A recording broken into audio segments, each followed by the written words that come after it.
Ni hindi nga ninyo alam kung ano ang mangyayari sa inyo sa araw ng bukas. Ang buhay ninyo'y parang usok lamang, sandaling lumilitaw, at agad nawawala. Madalas tayong magplano para sa susunod na araw, linggo, o taon na para bang tiyak na ang lahat. Ngunit ipinapaalala ng James chapter 4 verse 14 na ang buhay ay hindi tiyak at wala sa ating mga kamay ang bukas. Ang tao ay mabilis lumipas, at ang tanging sigurado ay ang kasalukuyang araw na ipinagkakaloob ng Diyos. Dahil dito, ang pamumuhay ng may karunungan ay hindi lang tungkol sa paghahanda para sa hinaharap, kundi paggamit ng bawat araw ng may pagpapasakop sa kalooban ng Diyos. Si Adrian ay isang profesional na sanay magplano ng kanyang schedule ilang buwan ng maaga. Lagi niyang sinasabi na, bawi na lang ako next week, pagdating sa pamilya, pahinga, at sa kanyang spiritual life, dahil abala siya sa paghahabol ng mga layunin sa trabaho at mga responsibilidad. Ngunit isang araw, bigla siyang naospital dahil sa hindi inaasahang kondisyon sa kalusugan.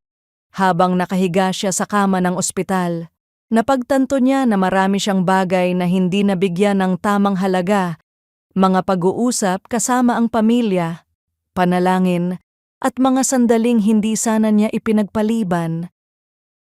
Doon niya naunawaan na hindi niya kontrolado kung gaano kahaba ang kanyang buhay, ngunit maaari niyang piliin kung paano gagamitin ang bawat araw na ibinigay sa kanya ng Diyos.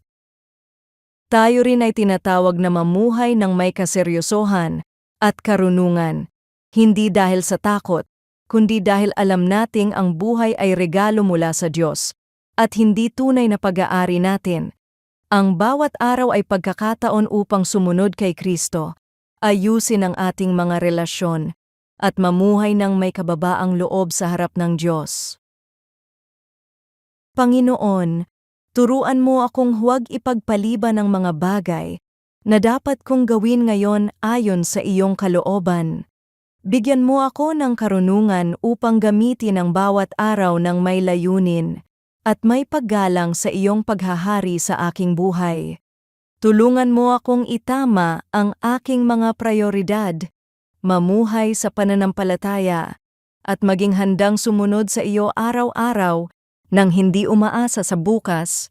Sa pangalan ni Jesus, Amen.